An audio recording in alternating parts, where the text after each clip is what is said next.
Welcome to our YouTube channel deals with current affairs. आइए जानते हैं आज के कुछ महत्वपूर्ण करंट अफेयर्स के बारे में।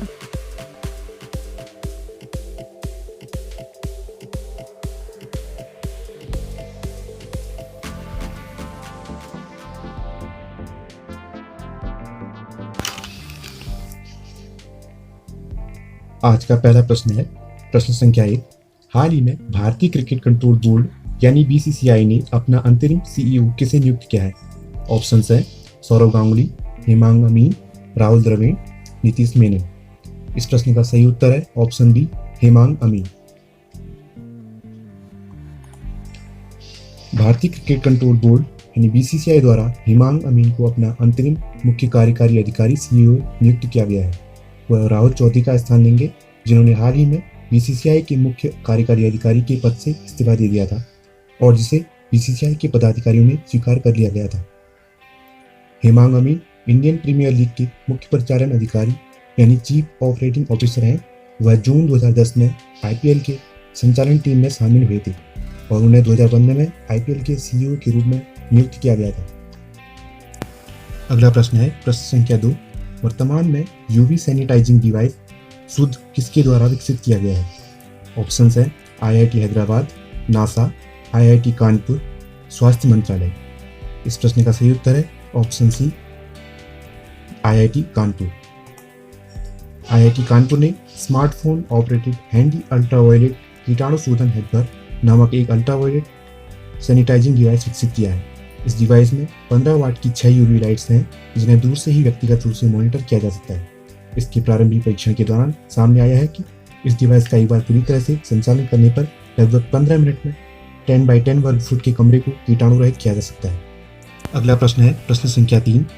नाबार्ड ने वाटरशेड विकास परियोजनाओं हेतु बैंकों के पुनर्वित्त पोषण के लिए कितनी राशि देने की घोषणा की है?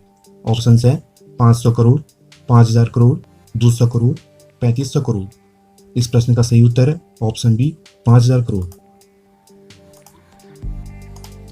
इस कार्यक्रम का मुख्य उद्देश्य जल संरक्षण एवं मृदा संरक्षण हेतु वर्षा के जल के बहाव की गति को कम कर जल में मृदा अवसाद को कम किया जाए तथा वर्षा की बूंद को भूमि की सतहों पर रोककर मिट्टी के कटाव के साथ जल को संरक्षित किया जाना है। वाटरशेड कार्यक्रम का शुभारंभ 1994-95 में हुआ था। इस कार्यक्रम का मुख्य उद्देश्य जल संरक्षण एवं मृदा संरक्षण हेतु वर्षा के जल के बहाव की गति को कम कर जल में मृदा अवसाद को कम किया जाए तथा वर्षा की बूंदों को भूमि की सतह पर रोककर मिट्टी के कटाव के साथ जल को संरक्षित किया जाना है। इससे भूजल स्तर बढ़ने के साथ साथ बाद में इसका उपयोग सिंचाई एवं अन्य कार्यक्रमों में किया जाए। सूखा प्रभावित और मरुस्थलीय क्षेत्रों में वाटरशेड प्रबंधन कार्यक्रम द्वारा फसल एवं पशुधन पर सूखे के प्रभाव को काफी हद तक कम किया जा सकता है। अगला प्रश्न है प्रश्न संख्या 4। विश्व युवा कौशल दिवस कब मनाया जाता है? ऑप्शंस है 13 जुलाई, 14 जुलाई, 15 जुलाई या फिर 6 जून। इस प्रश्न का सही उत्तर है ऑप्शन सी 15 जुलाई।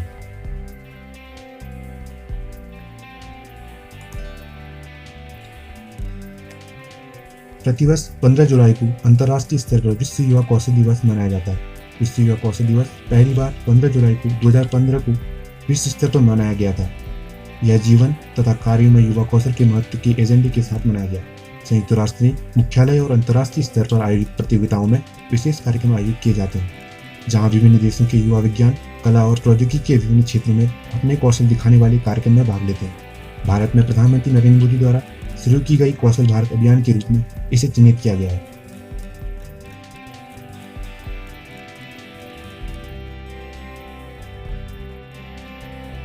अगला प्रश्न है प्रश्न संख्या 5। वर्ष 2020 की वॉन कर्मन पुरस्कार के लिए किसे चुना गया है? ऑप्शंस हैं नरेंद्र मोदी, उमाशंकर नायडू, केसी1, संजीव कुमार।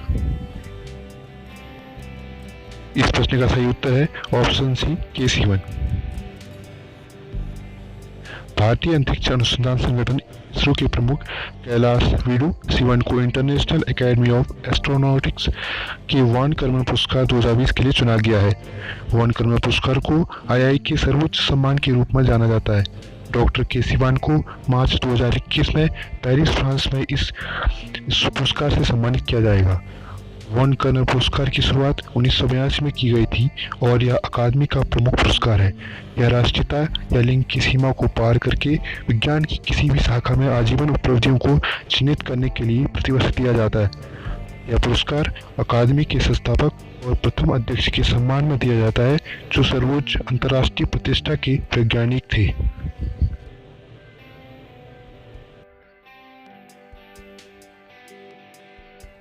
अगला प्रश्न है प्रश्न संख्या 6।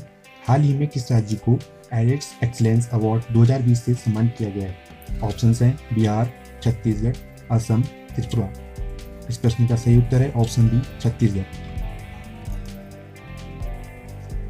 छत्तीसगढ़ सरकार की महत्वाकांक्षी स्वराज्य गांव योजना और अन्य प्रमुख योजनाओं की निगरानी के लिए बनाई गई मुख्यमंत्री दर्पण वेबसाइट और मोबाइल ऐप को राष्ट्रीय स्तर पर एडिट्स एक्सीलेंस अवार्ड 2020 से सम्मानित किया गया है।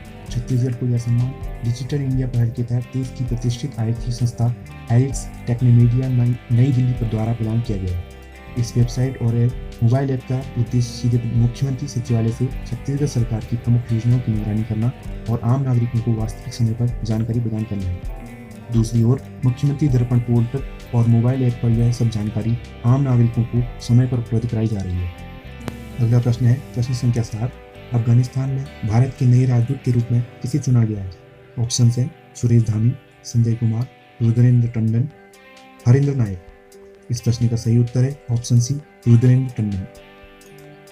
रुद्रेंद्र टंडन एक भारतीय विदेश सेवा अधिकारी हैं। वर्तमान में वह जकार्ता में आसियान में भारतीय दूत के रूप में सेवा दे रहे हैं। रुद्रेंद्र विनय कुमार की जगह लेने वाले हैं। विनय कुमार ने तालिबान विद्रोहियों के साथ समझौता करने के बाद अफगानिस्तान देश से अमेरिकी सेना की वापसी के साथ प्रदर्शन किया। रुद्रेंद्र टंडन को अफगानिस्तान में भारत के नए और अगले राजदूत के रूप में चुना गया है। अगला प्रश्न है प्रश्न संख्या 8। हाल ही में केंद्र सरकार ने हरियाणा राज्य को जल संरक्षण के लिए कितनी राशि प्रदान करने की घोषणा की है? ऑप्शन हैं 100 करोड़, 500 करोड़, 730 करोड़, 1500 करोड़। इस प्रश्न का सही उत्तर है ऑप्शन डी, 1500 करोड़।